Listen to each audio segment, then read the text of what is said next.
मनोवैज्ञानिक कहते हैं कि हमारे जीवन की 100 में से 90 घटनाएं हमारे सम्मोहन से घटती हैं। एक आदमी खांसना शुरू करता है, अचानक सबको खांसी आनी शुरू हो जाती है। एक आदमी उठ के पेशाब करने चला जाएगा, न मालूम कितने लोग उठ के जाने लगेंगे। आपको पता नहीं है, ये सिर्फ सम्मोहन है। ये सिर्फ आपकी क्षमता अपने को सम्मोहित करने की। अभी तक आप बैठे थे, कोई खांसी न थी, लेकिन एक खांसा कि आपको खांसी का ख्याल आया। ख्याल आते से आपके सम्मोहन को पकड़ा, सम्मोहन को पकड़ते से आपके गले में खराश शुरू हुई। अब आप खांसेंगे, अब आप बच नहीं सकते। ये सजेशन है, ये मंत्र का काम किया। पहले आदमी ने खांस के मंत्र का काम किया, अब आप इसका अनुगमन करेंगे। गांव में महामारी फैल जाती है, आप कभी ख्याल किए हैं? संक्रामक बीमारी फैल जाती है, लोग एकदम बीमार पड़ने लगते हैं, लेकिन डॉक्टर और नर्सेज दिन रात उन्हीं मरीजों की सेवा करते रहते हैं और बीमार नहीं पड़ते। अगर बीमारी इन्फेक्शियस है तो सबसे पहले उनको लग जानी चाहिए, सिर्फ सम्मोहन, क्योंकि डॉक्टर जानता है मैं डॉक्टर हूं। ये सम्मोहन उसको बीमारी के प्रवेश से रोकता है। वो दूसरे की सेवा में इस तरह रत है कि बीमारी का मंत्र उस पर काम नहीं कर पाता और बाकी लोग बीमार पड़ते चले जाते हैं। मनस्विद कहते हैं कि इसमें बीमारी के कीटाणु जितना काम करते हैं वो गौण है, इसमें सम्मोहन की क्षमता जितना काम करती है वो प्रमुख है। बीमार होते हैं, स्वस्थ होते हैं, यहां तक कि मनस्विद कहते हैं कि अगर एक मुल्क में लोग 70 साल तक जीते हैं तो मुल्क के मनस में यह सम्मोहन बैठ जाता है कि इससे ज्यादा तो जिया नहीं जा सकता। शरीर शास्त्री कहते हैं कि मनुष्य का शरीर कोई कारण नहीं दिखाई पड़ता कि इतने जल्दी क्यों मर जाए, बहुत जी सकता है। लेकिन अगर मुल्क में 70 साल की सीमा है लोगों के ख्याल में, तो 70 साल के करीब करीब पहुंचते आप ही सम्मोहित हो जाते हैं कि अब मरने का वक्त करीब आ रहा, अब बूढ़ा होने का वक्त करीब आ रहा, अब मरने का वक्त करीब आ रहा।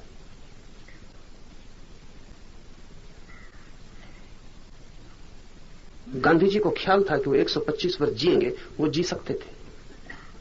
इसमें किसी और शक्ति का प्रयोग नहीं है। वो जीवन भर से सोच रहे थे 125 वर्ष जीऊंगा। ये सम्मोहन काम करता। अगर उनकी हत्या न की जाती तो ये सम्मोहन काम करता। और अगर इसमें और गहरे उतरे तो गौण से उनकी हत्या कर सका, इसमें भी उनका स्वयं का थोड़ा हाथ स्वीकार करना पड़ेगा, क्योंकि हत्या के 6 महीने पहले से उन्होंने 125 वर्ष जीने का ख्याल छोड़ दिया था और 6 महीने से वो कहने लगे थे अब तो परमात्मा मुझे उठा ले। भीतर कहीं मरने का भाव बैठना शुरू हो गया था। जीवन बहुत रसपूर्ण है। अगर मैं मरने के भाव को भीतर बिठाना शुरू कर दूं तो इस जीवन में हम सब संयुक्त हैं। कोई मुझे मारने के भाव से संक्रमित हो जाए और हम दोनों के मेल से घटना घटेगी, जिम्मेवार अकेला वही होगा।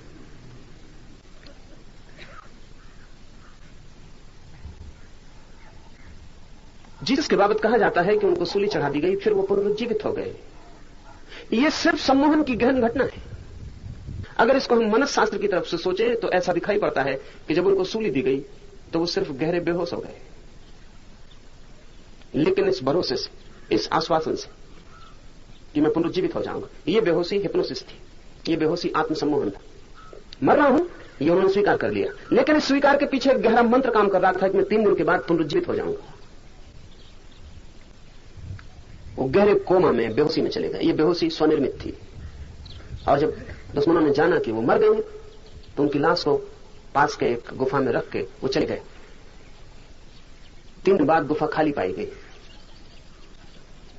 और जीसस के अनेक शिष्यों ने जीसस को अलग अलग स्थानों पर देखा। फिर इसके बाद ईसाइयत के पास जीसस का कोई रिकॉर्ड नहीं है कि फिर जीसस का क्या हुआ। अगर जीसस पुनरुज्जीवित हो गए तो फिर वो कब मरे, उनके पास कोई रिकॉर्ड नहीं। की आज्ञा मानकर ही चल रहा है। अभी भी बीमार पड़ता है तो हमारी आज्ञा मान के चलता है, स्वस्थ होता है तो हमारी आज्ञा मान के चलता है, बूढ़ा होता है तो हमारी आज्ञा मान के चलता है, जीता है, मरता है तो भी हमारी गहरी स्वीकृति और आज्ञा उसको होती है। बूढ़े आदमी मर जाते हैं, उसका गहरा कारण यह है कि बूढ़े होते से आदमी मरने की आकांक्षा करने लगता है। जवान आदमी नहीं मरते हैं, उसका मौलिक कारण जवानी नहीं है। जवान आदमी मरना नहीं चाहते हैं, वो मौलिक कारण है।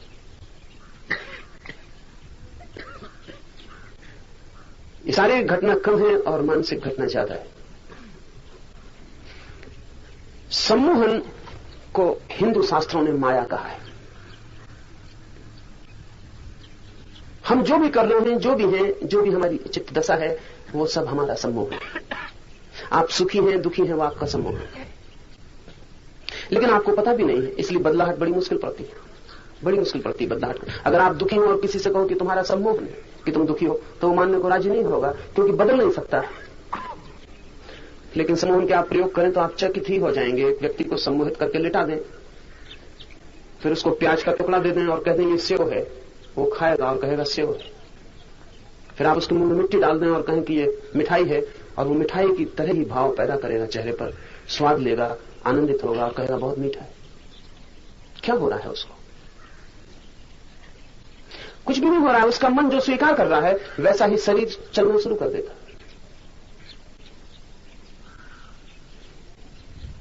मुसलमान फकीर और भी लोग आग पर कूदते रहे हैं, सूफी फकीर आग पर उतर जाते हैं, वो सिर्फ सम्मोहन है। सिर्फ ये भाव प्रगाढ़ है कि पैर नहीं जल सकते, अल्लाह का साथ है, फिर पैर नहीं जल सकते। इसमें अल्लाह कुछ भी नहीं कर रहा है। सिर्फ ये भाव, प्रगाढ़ भाव कि पैर नहीं जल सकते, तो अंगारा भी पैर पर असर नहीं कर पाता है, क्योंकि अंगारे को भी असर करना हो पैर पर तो मन का सहयोग चाहिए। मन के सहयोग के बिना वो भी प्रभावी नहीं है।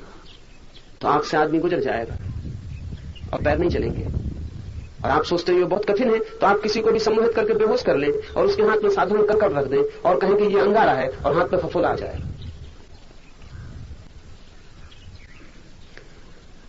ये मन की क्षमता का नाम माया है इस सूत्र में। और इस माया से वशीभूत सारे लोग मिलकर जो जगत निर्माण करते हैं वो बिल्कुल मैजिकल है, वो बिल्कुल जादूगिरी है। जिस जगत में हम रह रहे हैं वो हमारा जादू है।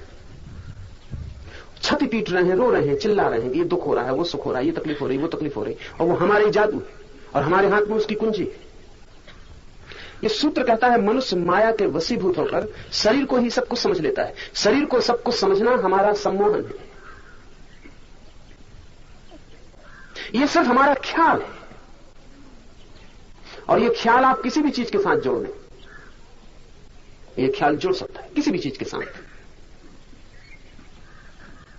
एक स्त्री है, वो आज मर जाए तो आपको कुछ कठिनाई नहीं होगी, कल आप उससे विवाह कर लेते हैं। विवाह करके आप करते क्या है? 7 चक्कर लगा के आप करते क्या है? वो सिर्फ सम्मोहन की प्रक्रिया है कि 7 चक्कर लगा के, धूमधाम मचा के, बैंड बाजा बजा के, पंडित पुरोहित को बुला के, लोगों को इकट्ठा करके आप अपने को सम्मोहित कर रहे हैं कि अब मेरी पत्नी हुई जा रही।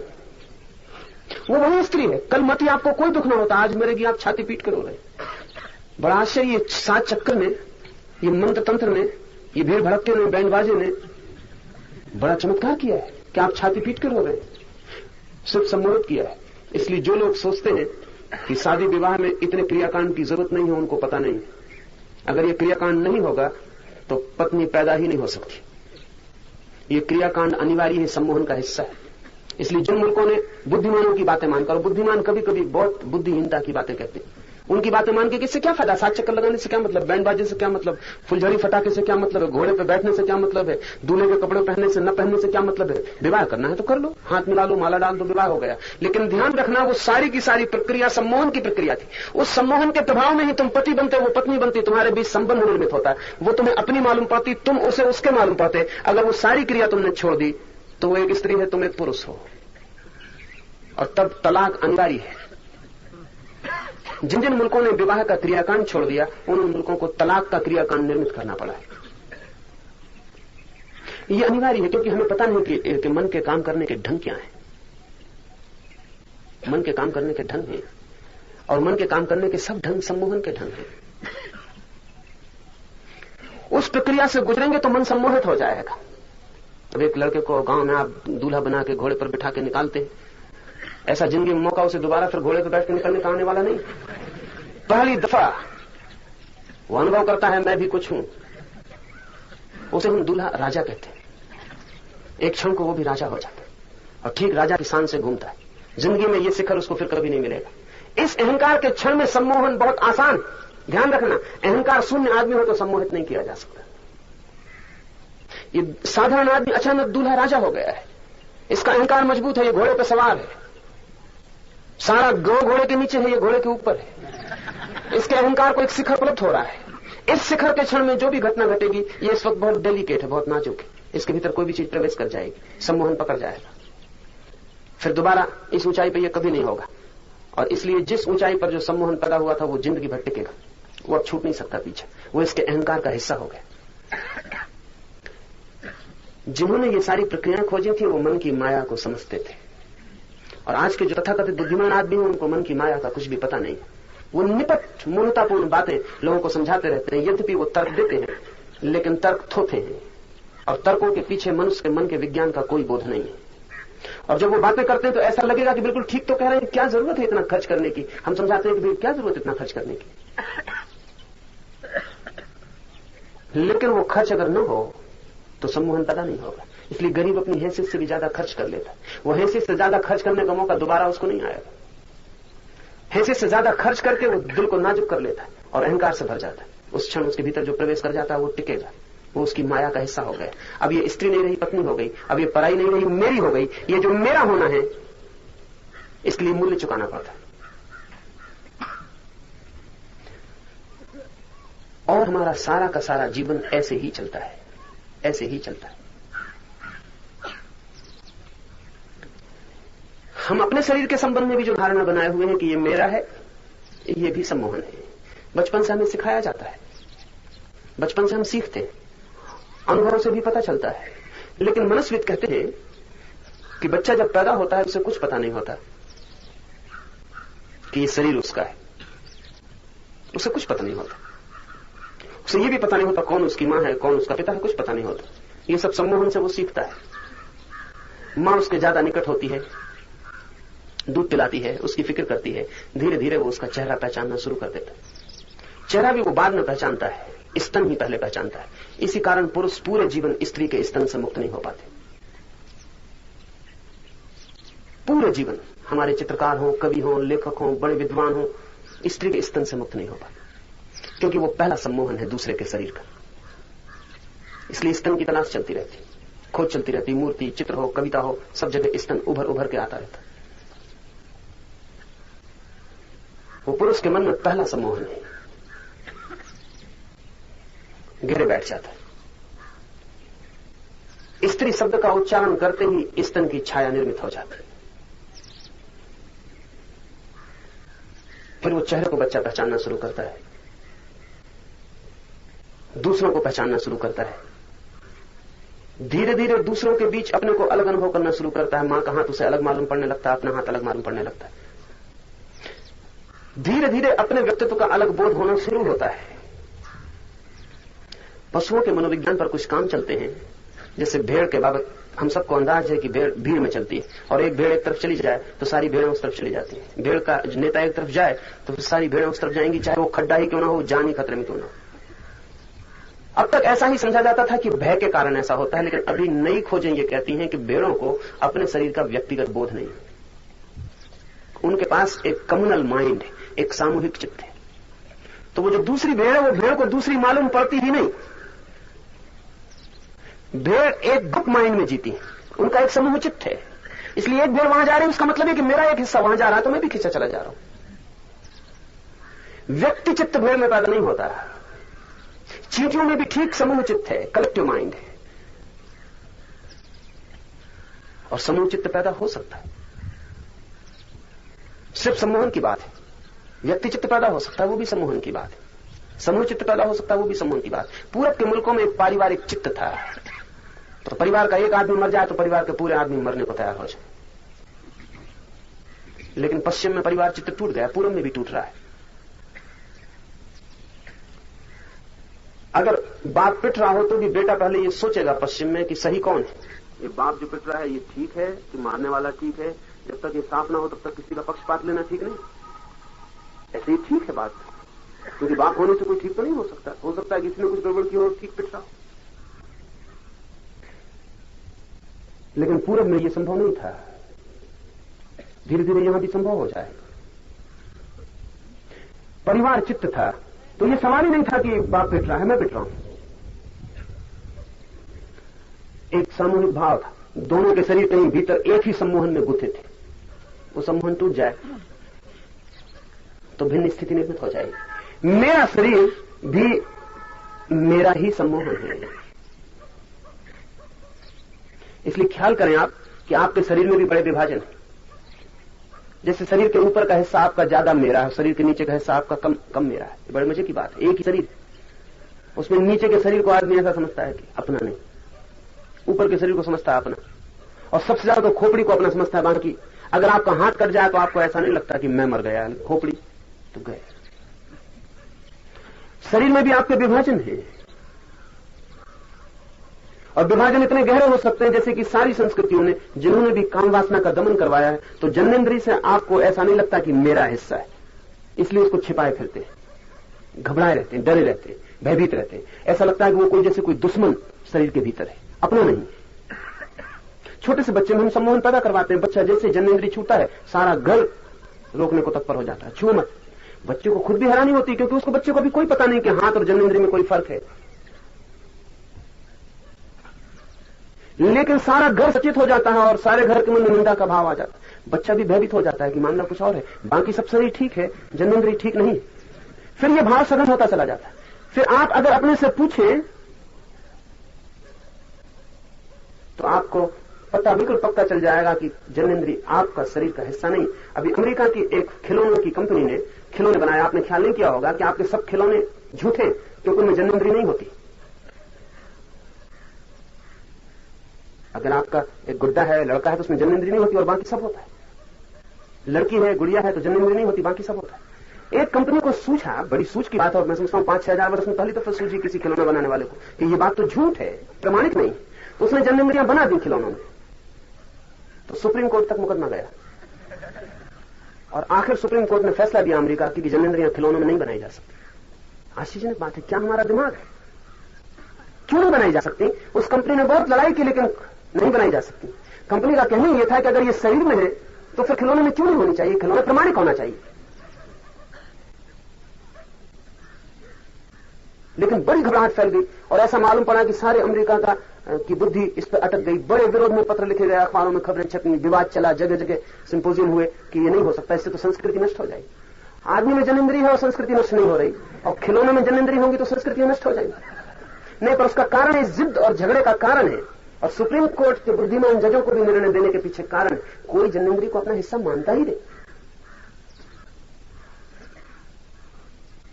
हमारा बस चले तो उन्होंने काट डाले, जिनका बस चला उन्होंने काट डाली। रूस में एक बड़ा संप्रदाय था कैथोलिक ईसाइयों का, जिसका नियम यह था कि जब तक कोई जन्मेंद्री न काट डाले तब तक वो धार्मिक नहीं हो सकता। तो जन्मेंद्रियां काट डाली।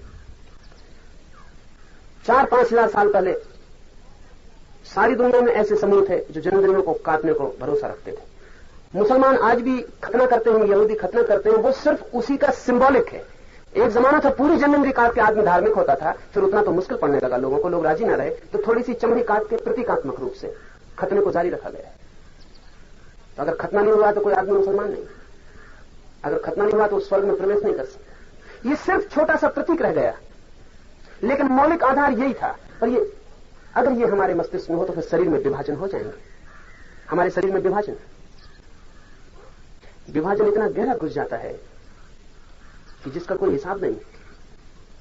पर हम उतने शरीर से जितने से हमारा तादाद में बना लेते हैं उससे तादाद में बन जाता है, और जिससे हम तादाद में छोड़ देते हैं उससे तादाद में छूट जाता है। ये जान के आप हैरान होंगे कि आप बालों को काटते हैं तो आपको कोई तकलीफ नहीं होती, क्योंकि अधिकतर समाजों ने बाल और नाखून को शरीर का हिस्सा नहीं माना है, वो मुर्दे हिस्से। लेकिन एक आदमी को सम्मोहित करें और उससे कहें कि बाल भी तुम्हारे शरीर का जीवंत हिस्सा है, और अब जब तुम्हारे बाल कभी भी काटे जाएंगे तो तुम्हें तकलीफ होगी, उससे तकलीफ होगी। फिर उसके बाल काटिए तो वैसे ही चीखेगा, चिल्लाएगा जैसे अंगुली काटी। क्या यह संभव है कि मैं अपने हाथ को सम्मोहन के द्वारा मान लूं कि मेरा नहीं है, और तब आप काटें तो मुझे दर्द ना हो? यह संभव है, यह संभव है। अगर जीसस को तकलीफ न हुई सूली पे चढ़ते वक्त, तो उसका कारण इस बात की प्रतीति थी कि यह शरीर में नहीं। अगर मंसूर के हाथ पर काटे गए और वह हंसता रहा, तो उसका कुल कारण इतना था कि उसको प्रतीति थी कि यह शरीर में नहीं। अगर यह प्रतीत हो कि यह शरीर में हो तो दुख होगा, पीड़ा होगी। तो पीड़ा और दुख या सुख हमारी प्रतीतियां हैं, हमारे सम्मोहन। इसे थोड़ा प्रयोग करके देखें। आपके पैर में तकलीफ हो रही हो, तब आप बैठ के ध्यान करें कि पैर मेरा नहीं, और आप पाएंगे कि तकलीफ की मात्रा एकदम छीन होगी। एकदम से पूरी समाप्त नहीं होगी, क्योंकि आप पूरा सम्मोहन नहीं कर पाएंगे, लेकिन जितना कर पाएंगे उसी मात्रा में पैर की पीड़ा कम हो जाएगी। और इससे उल्टा भी करके देखें, दूसरे के पैर में तकलीफ हो रही हो और आप ये सम्मोहन करें कि वो भी शरीर मेरा है, वो भी पैर मेरा है, तकलीफ शुरू हो जाएगी। ये तकलीफ इतनी बढ़ सकती है कि थोड़ा आपके पैर पर भी प्रकट हो जाए। अभी इस पर काफी खोजबीन चलती है कि जब बच्चे को कोई तकलीफ होती है तो उसकी मां को भी तकलीफ पैदा हो जाती, दूर रखो तो भी।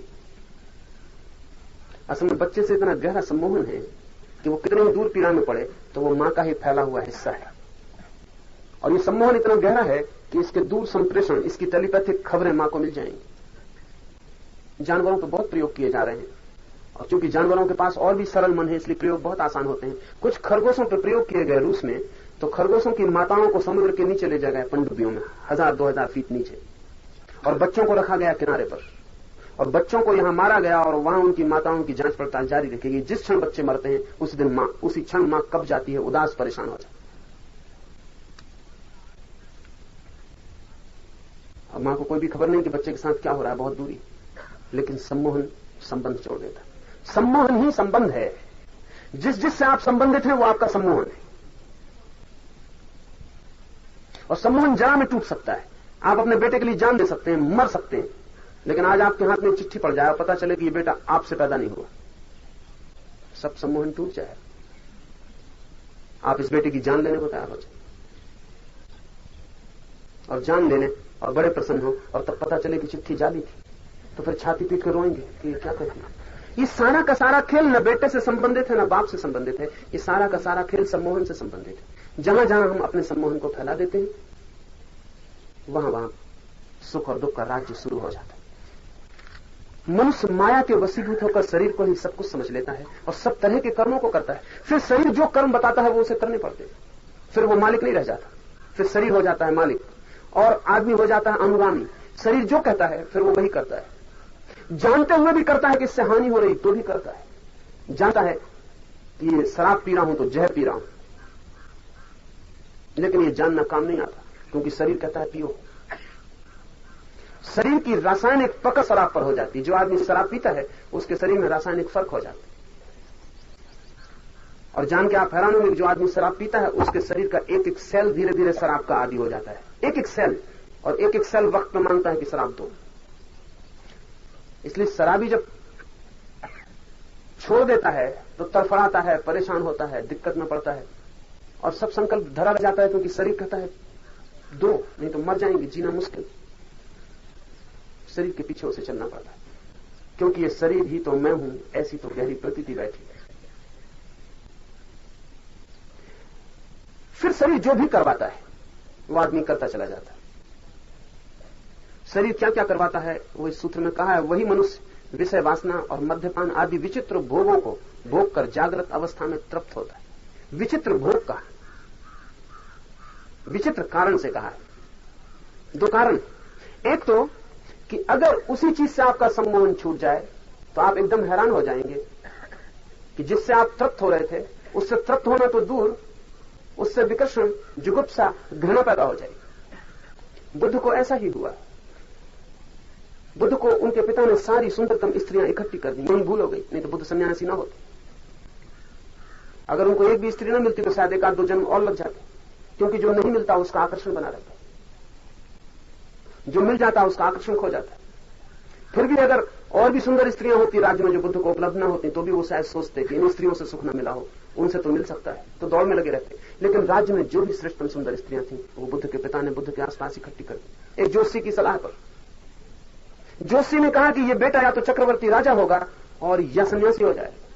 तो यहां तक तो उसने ठीक कहा था, क्योंकि यहां तक अपने विज्ञान की बात कर रहा था, गणित की। बुद्ध ने उससे पूछा तो मैं कैसे इसे रोकूं, तो जोशी ने अपनी बुद्धि से कहा होगा, उसको स्त्रियों में रस रहा होगा, उसने अपनी बुद्धि से कहा, उसने कहा कि अच्छी स्त्रियां इसके आसपास रख दो, अच्छे महल बना दो, सब सुख सुविधा जुटा दो, फिर किस लिए संन्यास लेगा।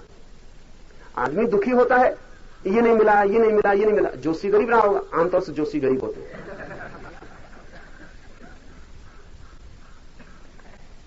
उसने सोचा होगा कि अगर ये सब चीजें मिल जाएं मुझे तो मैं किस लिए छोड़ूंगा। उसे कुछ पता नहीं था, ज्योतिष का पता होगा, लेकिन मनुष्य की अंतरात्मा का उसे कोई पता नहीं था। बुद्ध के बाप ने सारा इंतजाम कर दिया, वही सन्यास का कारण बना। सब उपलब्ध था, सुंदरतम स्त्रियां उपलब्ध थी, लेकिन बुद्ध को धीरे धीरे घबराहट होनी शुरू हो गई।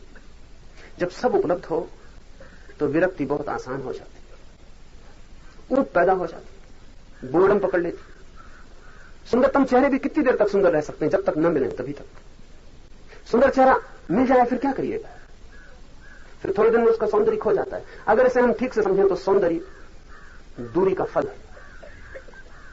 इसलिए सुंदर व्यक्ति सदा ही ख्याल में रहता है एक दूरी बनी रहे, नहीं तो सौंदर्य खो जाने में देर नहीं लगती। एक फासला बना रहे, एक जगह रहे जिसको पार न किया जा सके।